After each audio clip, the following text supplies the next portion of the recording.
राहत के नाम पर बोझ। जी हाँ, अगर आपने भी लॉकडाउन के वक्त ईएमआई पर मॉरेटोरियम की छूट ली, यानी कि 6 महीने के लिए उसे डिफर किया होगा, तो 31 अगस्त को मॉरेटोरियम के खत्म होते ही इंटरेस्ट पर इंटरेस्ट लगकर आपके सामने एक पहाड़ सा अमाउंट खड़ा हुआ दिख रहा होगा।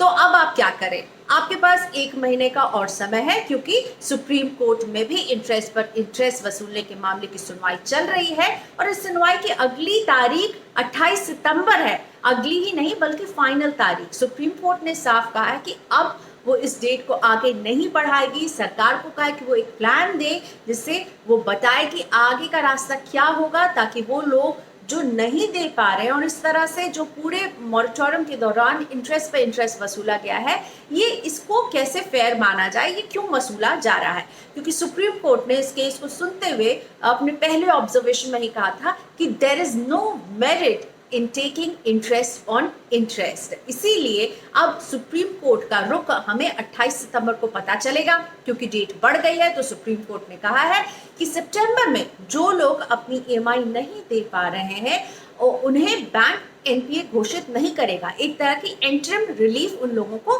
मिली हुई है। तो 28 तारीख पर रहनी चाहिए हमारी और आपकी नजर। सरकार को एक ठोस प्लान पेश करना है सुप्रीम कोर्ट को, और इसीलिए सरकार ने एक कमेटी बनाई है। राजीव महर्षि इसके अध्यक्ष हैं, फॉर्मर कैग हैं ये, और इनके साथ इस कमेटी में आर ढोलकिया, आईआईएम के पूर्व प्रोफेसर जो कि आरबीआई के एमपीसी का भी हिस्सा रह चुके हैं, और साथ ही में इसमें बी श्रीराम हैं जो कि एसबीआई और आईडीबीआई के पूर्व एमडी रह चुके हैं।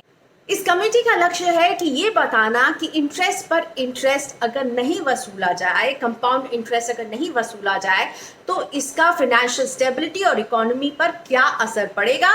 साथ ही में क्या किया जा सकता है ताकि वो लोग जो नहीं पे कर पा रहे हैं, क्योंकि कई कारण हो सकते हैं, हम सबको पता है, नौकरियां गई हैं, सारे धंधे ठप हो चुके हैं, उनके लिए क्या होगा रास्ता। सुप्रीम कोर्ट ने अपने एक ऑब्जर्वेशन में ये भी कहा इस मामले में कि वो काफी इंक्लाइंड है कि मना कर दे कि इस तरह का इंटरेस्ट पर इंटरेस्ट नहीं वसूला जाए। इस केस के पिटिशनर के सीनियर एडवोकेट राजीव दत्ता के मुताबिक ये तो वही बात हुई कि सरकार ने कहा कि हम राहत देंगे और राहत के बाद इंटरेस्ट पर इंटरेस्ट, यानी ये किसी के शरीर से मांस नोचने से भी ज्यादा खराब स्थिति है। वही रियल एस्टेट को रिप्रेजेंट कर रहे सीनियर एडवोकेट केवी विश्वनाथन ने कहा कि आरबीआई और सरकार दोनों बस चक्कर काट रहे हैं और मेन मुद्दा ये है कि एक आपदा है जो कि फोर्स मेजर है, यानी जिस पर किसी का बस नहीं चलता है, और इसमें एड्रेस नहीं कर रहे हैं जो लोगों की जरूरत है, उन पर इंटरेस्ट का जो भार बनता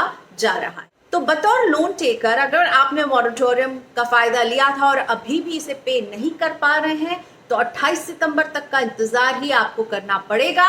और राहत की बात सिर्फ ये है कि इस महीने भी अगर आप ईएमआई नहीं देंगे तो आप एनपीए बैंकों द्वारा घोषित नहीं किए जाएंगे।